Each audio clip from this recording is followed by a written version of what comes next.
Je cherche refuge auprès d'Allah contre Satan le banni.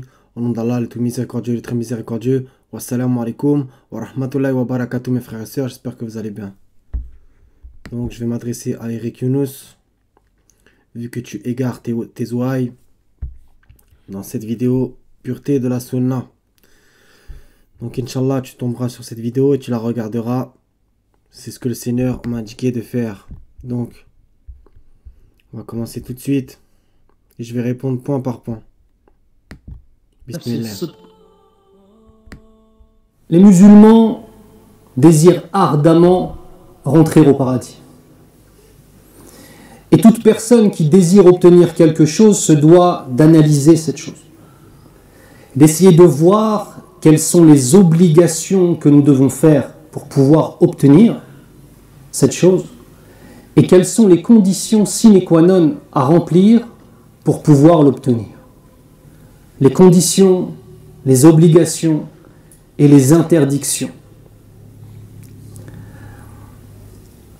Et si on veut comprendre un petit peu quelles sont les conditions de l'entrée au paradis, eh bien nous avons une parole que nous connaissons tous, qui est « J'atteste qu'il n'y a d'autres divinités dignes d'adoration hormis Allah ». Et s'il vous plaît, ne traduisez pas « Ashhadu an la ilaha illallah » par « J'atteste qu'il n'y a d'autres dieux que Dieu ». Premièrement, on ne dit pas Dieu, mais on dit Allah. Allah est le nom propre de notre Seigneur, il a une particularité. D'accord. Donc déjà, premièrement, pour le mot Dieu, t'as pas tort, on peut mettre un X. Et pour le mot divinité, t'as tort, on peut mettre un S. Ensuite, pour le mot Seigneur, c'est pareil, on peut mettre un S aussi. Donc on fait quoi? Il ne se met pas au pluriel. Le mot Dieu, lui, se met au pluriel et est construit sur un héritage judéo-chrétien qui a une signification spécifique. Quand on emploie une langue, on emploie aussi l'historicité des termes employés. Notre Seigneur s'appelle Allah. On ne dit pas il n'y a d'autres dieux que Dieu, parce qu'il y a d'autres dieux que Dieu qui sont adorés dans le faux et dans le mal. Il y a des hommes qui adorent Isa alayhi salam et prétendent que c'est Dieu. Et je dis bien Dieu et je ne dis pas Allah. Il y a des hommes et des femmes qui adorent des djinns, qui adorent Shaitan, la'natullah alayh, et ils le prennent comme étant un Dieu. Et c'est la raison pour laquelle la traduction la plus proche de la vérité pour la shahada, c'est « Il n'y a d'autres divinités dignes d'adoration hormis Allah ». D'accord. Donc premièrement, tu as dit que le nom propre de Dieu, c'était Allah, on s'est compris. Donc je pense que tu crois pas à la Bible. Donc je t'invite à taper l'Éternel dans la Bible. 6033 résultats. Donc on fait quoi du nom de l'Éternel? Donc, Psaume 146, verset 8. L'Éternel ouvre les yeux des aveugles. Au passage. L'Éternel redresse ceux qui sont courbés. L'Éternel aime les justes. Donc le nom de l'Éternel, c'est Yehovah. Très bien.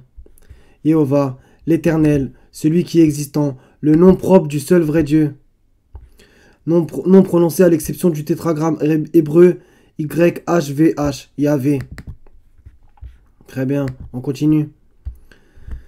Exode chapitre 3, verset 13 jusqu'à la suite. Moïse dit à Dieu,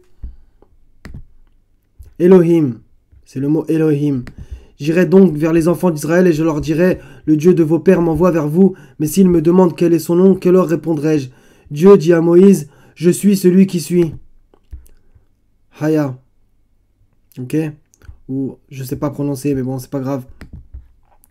Et il ajouta, c'est ainsi que tu répondras aux enfants d'Israël, celui qui s'appelle je suis m'a envoyé vers vous. Toujours le même mot. Donc on y va. Elohim, t'as pas tort dans un sens. Juge au pluriel, divinité au pluriel, ange au pluriel, Dieu au pluriel. Et deuxièmement, comme un Dieu, possession de Dieu, le Dieu Elohim. Ok? Au commencement, Dieu créa les cieux et la terre. Elohim. Très bien. Maintenant, on va sur ce mot-là. Être, devenir, exister, arriver, prendre place, être fait, être fini, être parti. Très bien. Ensuite, on va dans le Coran. Bah, t'as pas de chance puisque le mot divinité avec un S, bon, ok, c'est en français. Il y a énormément de fois. On va faire un exemple. 6,74 où Abraham dit à Hazar, son père, prends-tu des idoles comme divinité avec un S? Je te vois, toi et ton peuple, dans un égarement évident. Etc, etc, etc. On continue. Allah dans le Coran. Bon, après, il y en a en parenthèse. 2890 fois dans 1959 versets. Ok? Donc on compare. L'Éternel, 6033 fois. Et dans le Coran, Allah, 2890 fois. Très bien. Donc, on va continuer ta vidéo. Et Muhammad sallallahu alayhi wa sallam est le messager d'Allah. Nous avons ici... Non. Ça y est jamais dans le Coran. Donc, on va continuer. Donc ça, je l'avais oublié. Sourate 17, verset 110. Dit invoquer Allah ou invoquer le tout miséricordieux. Donc, il ne s'appelle pas le tout miséricordieux. Quel que soit le nom par lequel vous l'appelez, il a les plus beaux noms. Donc, on va répéter. Quel que soit le nom par lequel vous l'appelez, il a les plus beaux noms. Donc, on peut l'appeler l'Éternel. C'est aussi simple que ça. Donc, je t'invite, bien entendu, à revenir à la Bible. Et dans ta salate, ne récite pas à voix haute et ne l'y abaisse pas trop, mais cherche le juste milieu entre les deux. Donc, voilà. Maintenant, on va passer pour votre shahada. Ok. Donc, les mots où il y a écrit Muhammadan Rasulullah. Enfin, même pas. Il n'y en a qu'un seul où il y a écrit Muhammadan Rasulullah. Mais où il y a le mot Muhammad et Rasul, par exemple. Donc, dans le 344, Wama Muhammadan ila Rasulun kad khalat min kabl al-Rasul, etc., etc. Donc, on ne voit pas écrit La ilaha illallah Muhammadan Rasulullah. 33-40 Makana Muhammadun Aba Ahadin min Rijalikum Walakin Rasulullah wa Khatam al-Nabiyin Wa kana Allah bikulli shay'in alim. Très bien. 48-29 Muhammadan Rasulullah Walladina ma'u ashida'u ala kuffar, etc., etc. Donc où est-ce que tu vois écrit La ilaha illallah Muhammadan Rasulullah dans le Coran? Donc on va aller à la shahada, celle que tu cites. 37-35 Innahum kanu iza qila lahum la ilaha illallah yastakbirun. Où est-ce qu'il y a écrit Muhammadan Rasulullah derrière? 47-19. Tiens, c'est dans la sourate Mohammed. Fa'yalam annahu la ilaha illahu wa istaghfir li zanbika wa lil mu'minin wa lil mu'minat wallahu ya'lamu mutakalabakum wa maswakum. Très bien. Donc ça n'apparaît jamais. Donc, c'est intéressant, celui-là, le 47-19. Sache donc qu'en vérité, il n'y a point de divinité à part Allah, et implore le pardon pour ton péché, ainsi que pour les croyants et les croyantes.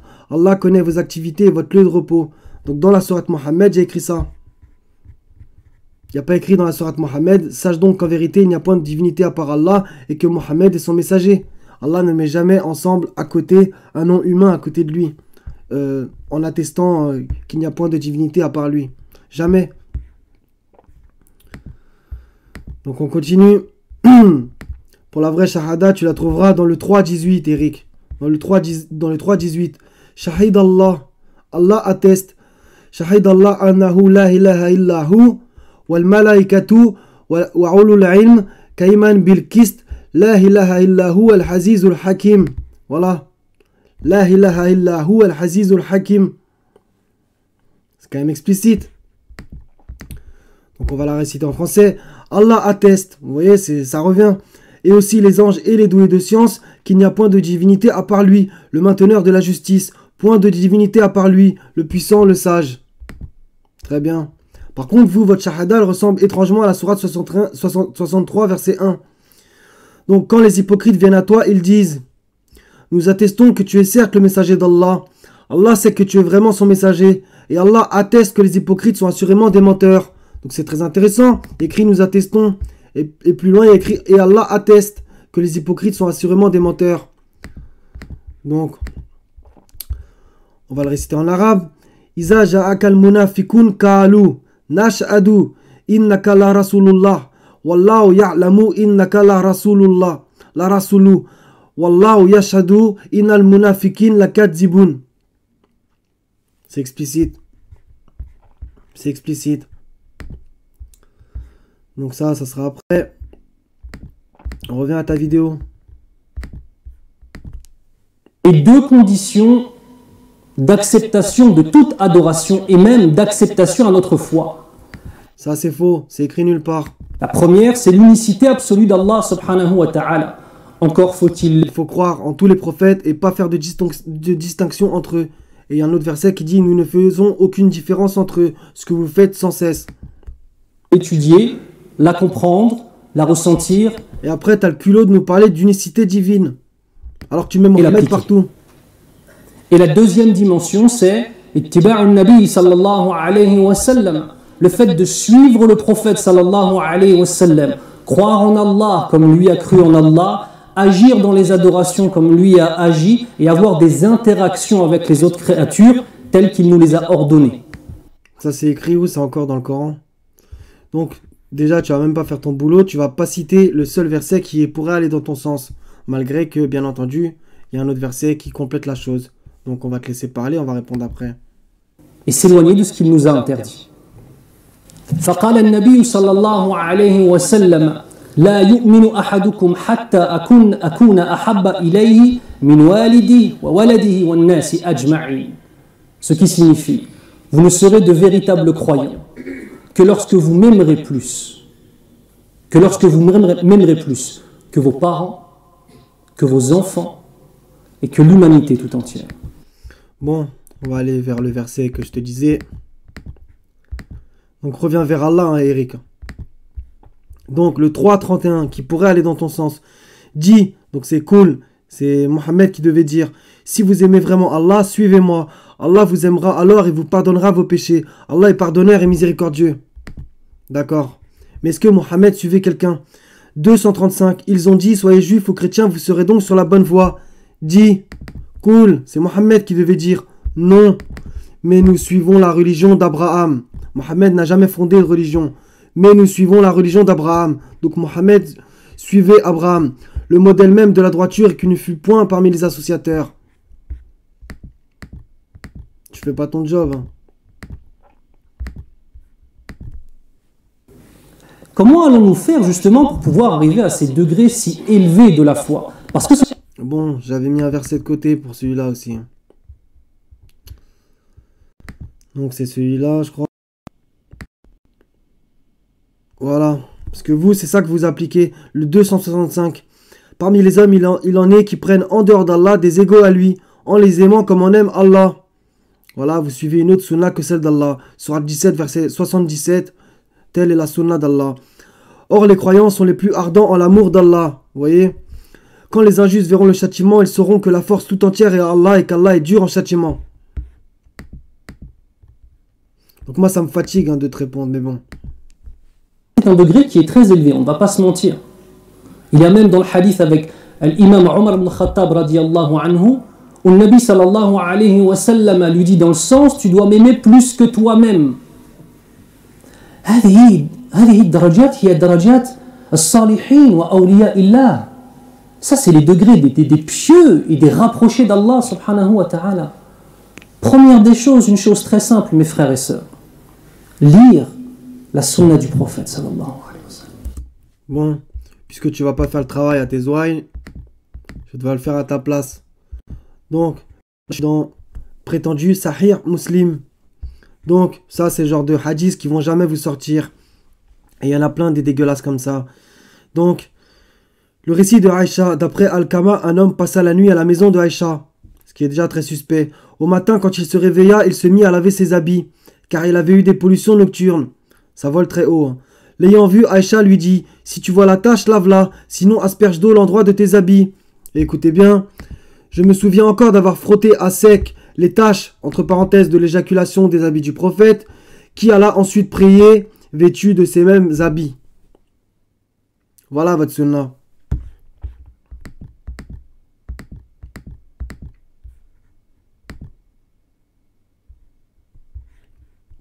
Donc j'ai tapé le mot sunna.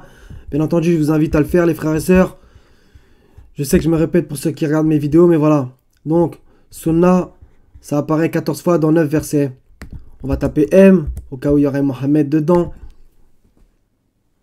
pour voir s'il y a écrit Sunnah de Mohammed dans le Coran. Bien entendu que non, mais bon.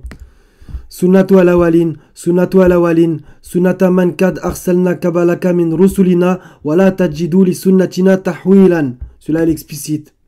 Le 1777, on le récitera tout à l'heure, Inch'Allah. Sunnata al-awalin, Sunnatallah, Sunnatallah, li sunnatillah, Sunnatallah walin, li sunnatallah, Sunnatallah, Sunnatallah, li sunnatillah. Voilà, c'est incroyable. Ça sera après.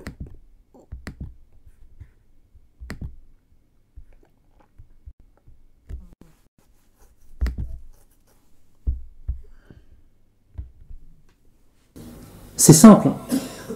Regardez avec les téléphones portables aujourd'hui la capacité que nous avons. À l'époque, les hommes de science faisaient des voyages de plusieurs années pour aller récupérer un hadith. Ben, miskin. Aujourd'hui, dans notre téléphone, on a Kutub Tisa'a, des dizaines de milliers de hadiths qui sont présents.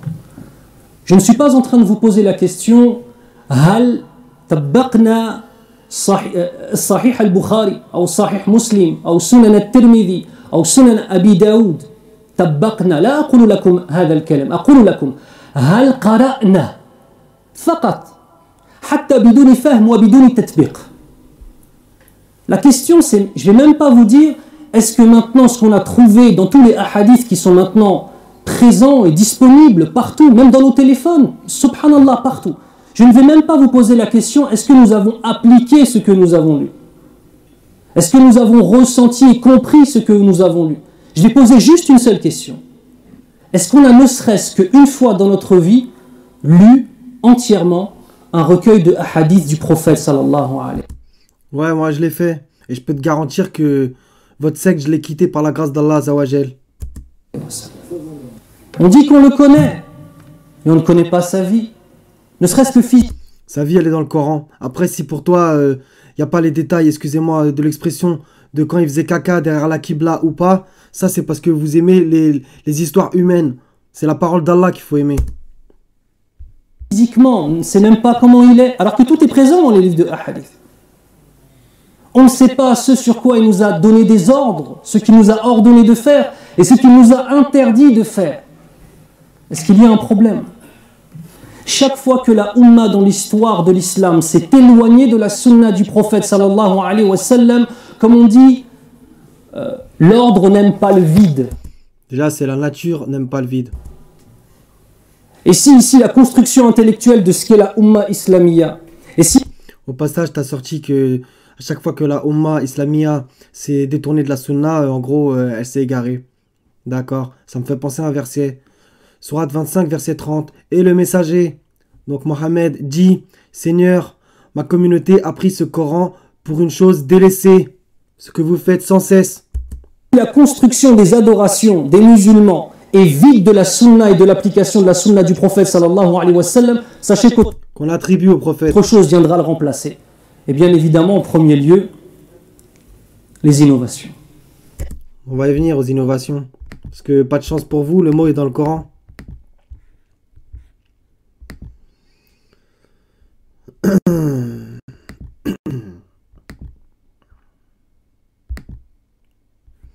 Donc, cool. 46.9, c'est Mohammed qui devait dire: je ne suis pas une innovation parmi les messagers. Et regardez ce qu'il dit: et je ne sais pas ce que l'on fera de moi, ni de vous. Je ne fais que suivre ce qui m'est révélé, et je ne suis qu'un avertisseur clair. Voilà. Donc elle est où votre sunna? Il suit que ce qui lui est révélé, le Coran. Donc on va le réciter en arabe, vu que pour vous ça vous enjolive la chose, vu que la langue française c'est de la merde, excusez-moi l'expression. Cool, ça vous comprenez peut-être. Cool dit: Cool ma kuntu bid'an, bid'an, vos bid'a, etc. Bid'an min rasoul, wa ma adri ma yuf'alu bi wala bikum in attabi'u ila ma yuha ilayha wa ma ana ila nazirun mubin. Voilà. Lui, c'était pas une innovation. Par contre, vous innovez sans cesse. فقال النبي صلى الله عليه وسلم ما تركت شيئا يقربكم إلى الله إلا وأمرتكم به وما تركت شيئا يبعدكم عن الله إلا وقد نهيتكم عنه.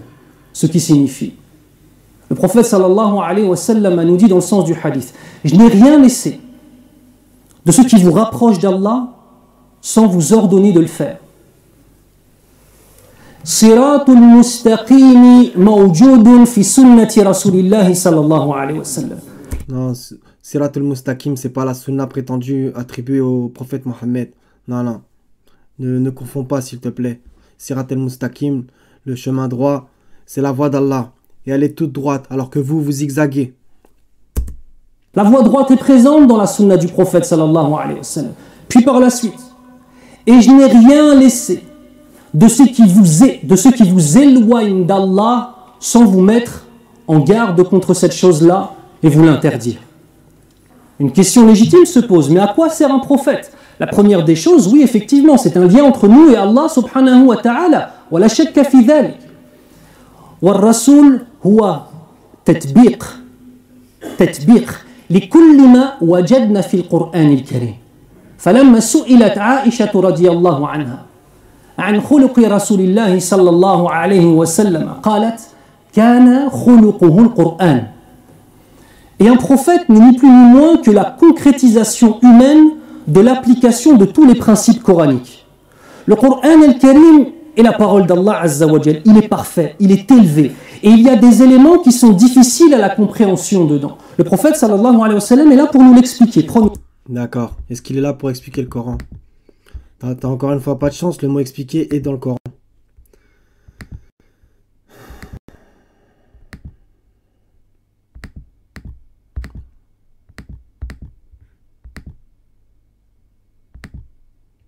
D'accord. Donc, il y est 5 fois. Ok, c'est en français. Pas de souci. Ainsi, Allah vous explique ces versets afin que vous méditiez. Allah. 2:242. C'est ainsi qu'Allah vous explique ces versets afin que vous raisonniez. Pour l'instant, toujours pas le prophète ni le messager. Ainsi, Allah vous explique les signes afin que vous méditiez. Ainsi, Allah vous explique ces versets afin que vous soyez reconnaissants. Ah bah tiens, il y a Aïssa. 43:68. 43:63. Et quand Jésus apporta l'épreuve, il dit: je suis venu à vous avec la sagesse. Au passage, je vous anticipe. Vous dites que la sagesse, c'est la sunna. Non, vu que Aïssa avait aussi la sagesse. Je suis venu à vous avec la sagesse pour vous expliquer certains de vos sujets de désaccord. Craignez Allah donc et obéissez-moi. Deuxième anticipation, obéissez-moi. Vous voyez comment vous obéissez à Aïssa? En suivant l'évangile. Comment vous obéissez à Mohammed? En suivant le Coran. C'est aussi simple que ça. Il n'y a jamais écrit obéissez au prophète. Il y a toujours écrit obéissez au messager. Donc le messager reçoit un message. Ça, on va le voir après. Vous êtes vraiment des grands menteurs. Hein.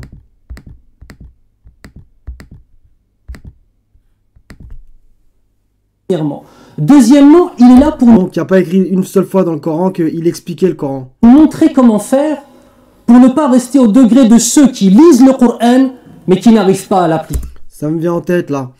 Il y a un verset qui dit: à nous ensuite incombera son explication, son tafsir.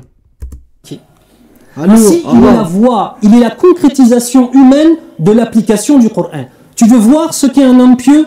Anzur ila Rasulillahi sallallahu alayhi wa sallam. Regarde comment était le prophète sallallahu alayhi wa sallam.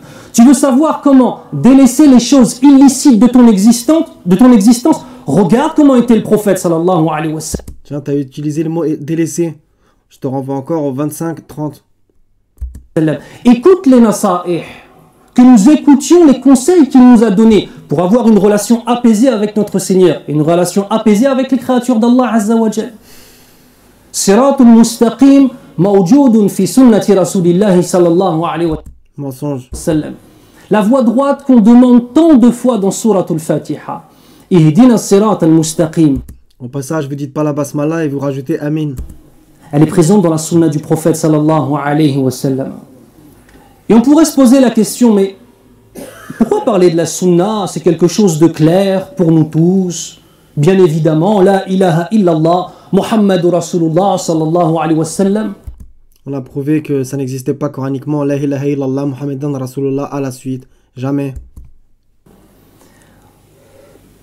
En fait, c'est un sujet qui est tellement délaissé dans les poitrines des musulmans qu'aujourd'hui, un certain nombre de musulmans se permettent de remettre en question, de musulmans entre guillemets.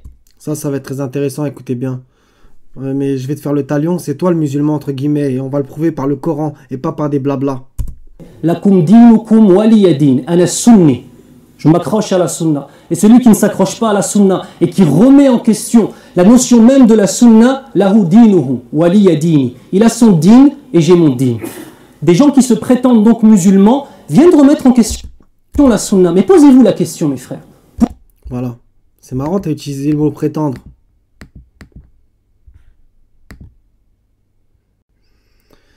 Donc, Sourate 4, verset 60. N'as-tu pas vu ceux qui prétendent croire à ce qu'on a fait descendre vers toi, et à ce qu'on a fait descendre avant toi? Au passage, vous niez la Bible. Ils veulent prendre pour juge le Tarout, le rebelle, alors que c'est en lui qu'on leur a commandé de ne pas croire. Mais le diable veut les égarer très loin dans l'égarement. Ce qui est exactement votre cas.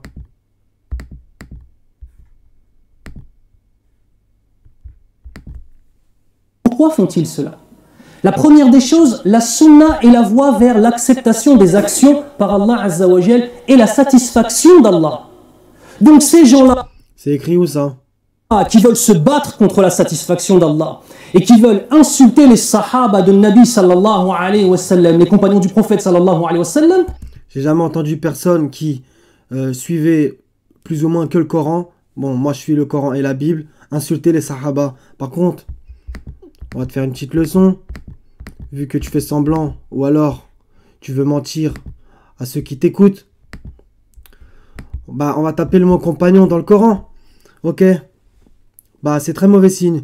4,69. Quiconque obéit à Allah et aux messagers. On va répondre à ça après. Ceux-là seront avec ceux qu'Allah a comblés de ses bienfaits, les prophètes, les véridiques, les martyrs et les vertueux. Et quel bon compagnon que cela. Ça, c'est le bon côté du mot compagnon. Donc, Inch'Allah, on fait partie de ces gens-là. Ensuite, là, c'est Joseph.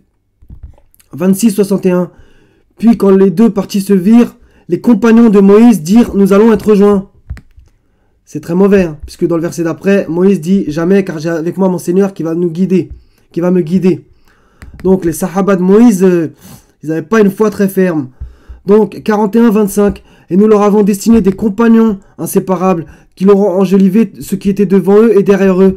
Et le décret s'est avéré juste contre eux, comme contre les autres communautés de djinns et d'hommes qui ont vécu avant eux. Ils sont certes perdants. 51-59. Ceux qui ont été injustes auront une part pareille à celle de leurs compagnons, qu'ils ne soient pas trop pressés. Très mauvais signe. On continue. Bon, ça tu vas le dire après.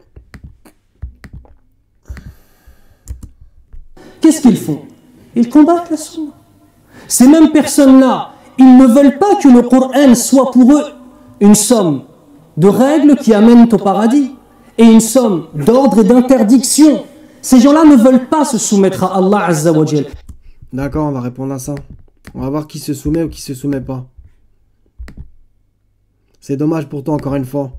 Donc, 236, ce que vous ne faites jamais. Dites, hein.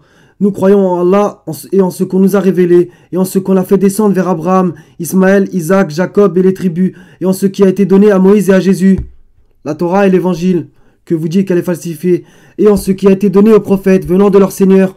Nous ne faisons aucune distinction entre eux. Ce que vous faites tout le temps, Mohammed, Mohammed, Mohammed, Mohammed, et les autres, et à lui nous sommes soumis. Ok, on continue, il y en a énormément, mais bon. Ça me saoule. 1620. Abraham était un guide parfait. Bon, c'est pas vraiment le mot guide. Il était soumis à Allah. Voué exclusivement à lui, il n'était point du nombre des associateurs. Contrairement à vous.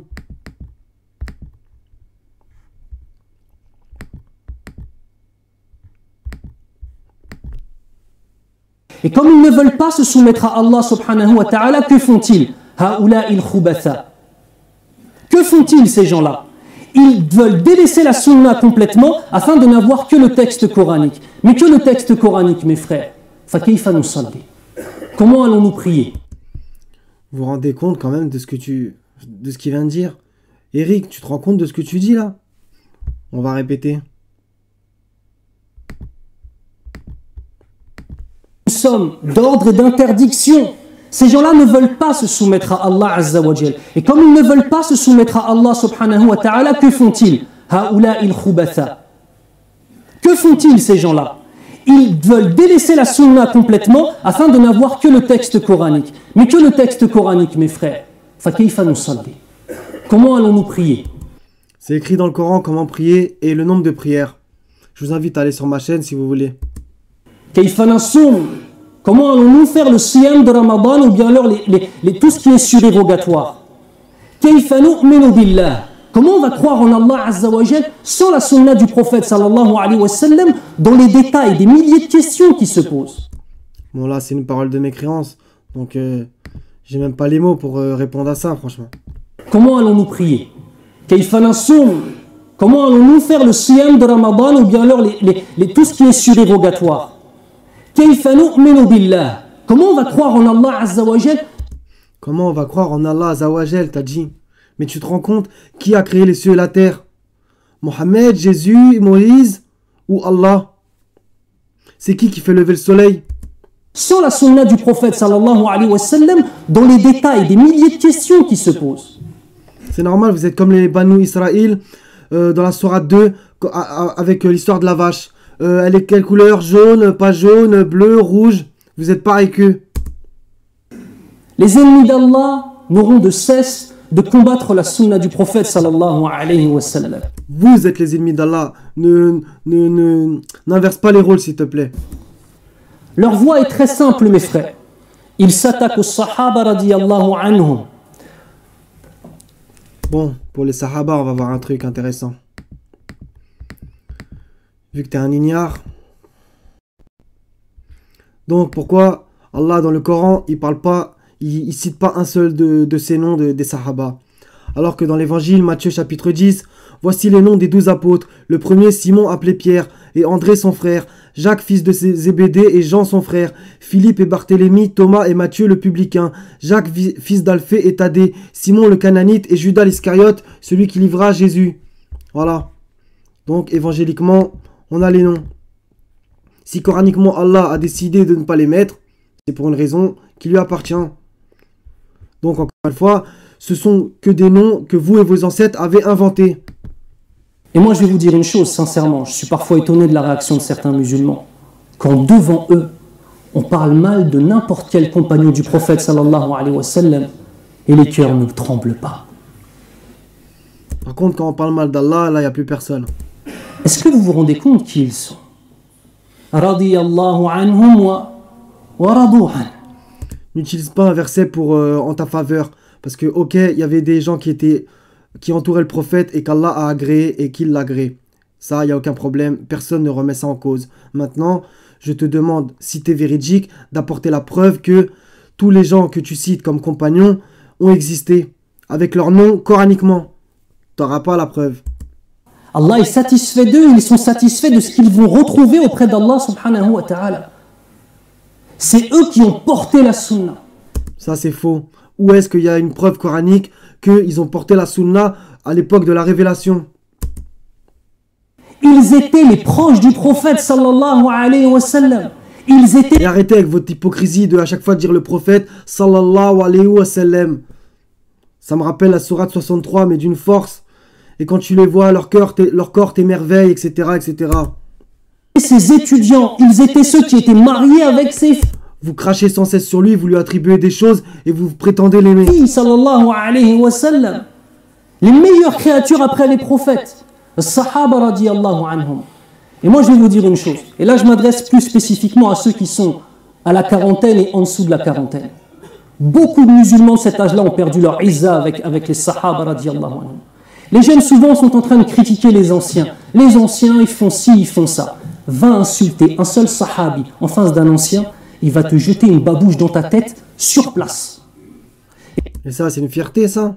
Et d'autres soi-disant qui ont mémorisé un petit peu du Coran, mémorisé un petit peu de la Sunna, qui sont à 40 ans ou en dessous, on parle mal des sahaba radiyallahu anhum, ils ne réagissent pas. Demande à Allah de faire revenir la izza dans le cœur des musulmans, ya Rabbal Alamin. Et ils s'attaquent aux savants. Et c'est normal, c'est les pires créatures sous la face de la terre. Est-ce vous les plus savants ou Allah? ils s'attaquent à la science islamique, bien La science, elle est dans le Coran, elle n'est pas dans vos fables ou dans vos milliards de bouquins que vous avez créés. évidemment. فما هي السنة؟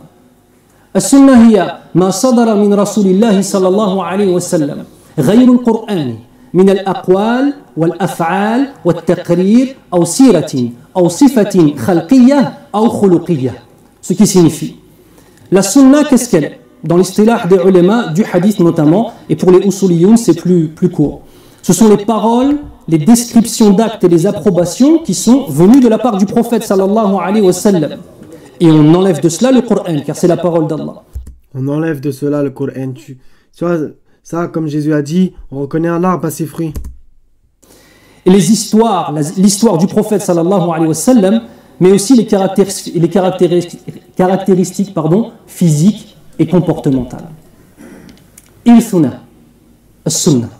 Notre héritage, mes frères, en tant que sunnites, c'est la sunna du prophète sallallahu alayhi wa sallam. Ils se sont divisés en sectes, et ceux qui émettent leur religion en secte, de cela tu n'es responsable de rien. فقد يقال لماذا نتبع الرسول صلى الله عليه وسلم قال الله عز وجل وما ينطق عن الهوى إن هو إلا وحي يوحى. Ce qui signifie, et certes il ne parle pas sous l'effet des passions, ses paroles sont une part de la révélation. Ça c'est encore une manipulation extraordinaire.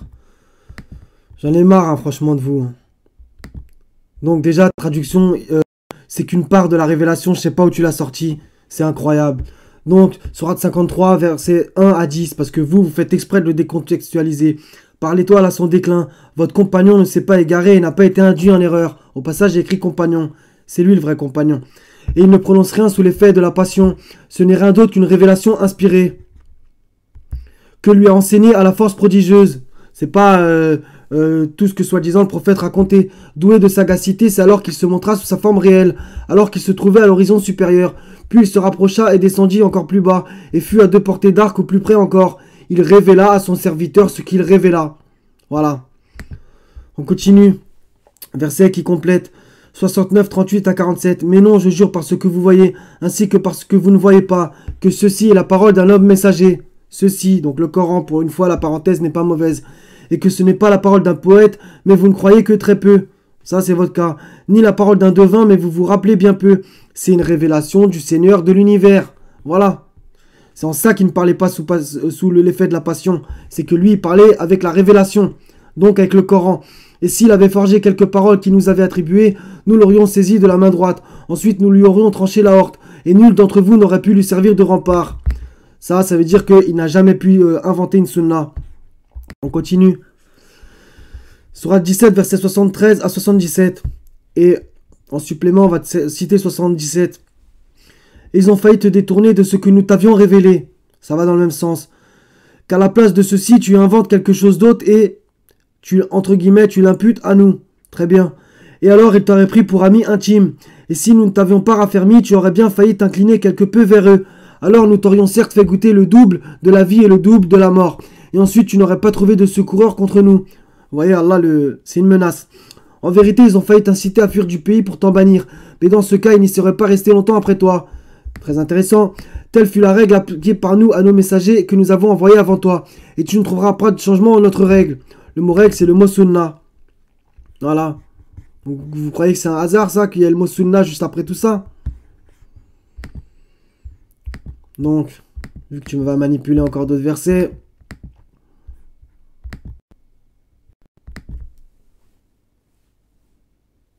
Les paroles du prophète sallallahu alayhi wa sallam en tant que prophète, dans ses hadiths, sont une part de la révélation d'Allah. Non. C'est pas ce qui est écrit dans le texte. Il est écrit que quand il parlait avec le Coran, parce que c'était une révélation. C'est ça qui ne parlait pas sous l'effet de la passion. وكذلك قال الله عز وجل من يطيع الرسول فقد أطاع الله. الآية واضحة. Ce qui signifie, et celui qui obéit au prophète Mohammed sallallahu alayhi wa sallam a obéi à Allah azza wa jal. C'est incroyable. Tu sais parler arabe et il y a écrit Atirullah ou Atirur Rasoul. Rasoul, c'est messager, c'est nabi, prophète. Et là tu as écrit et celui qui obéit au prophète a obéi à Allah. Mais vous faites exprès, sérieusement? Qu'Allah vous réforme ou vous détruise.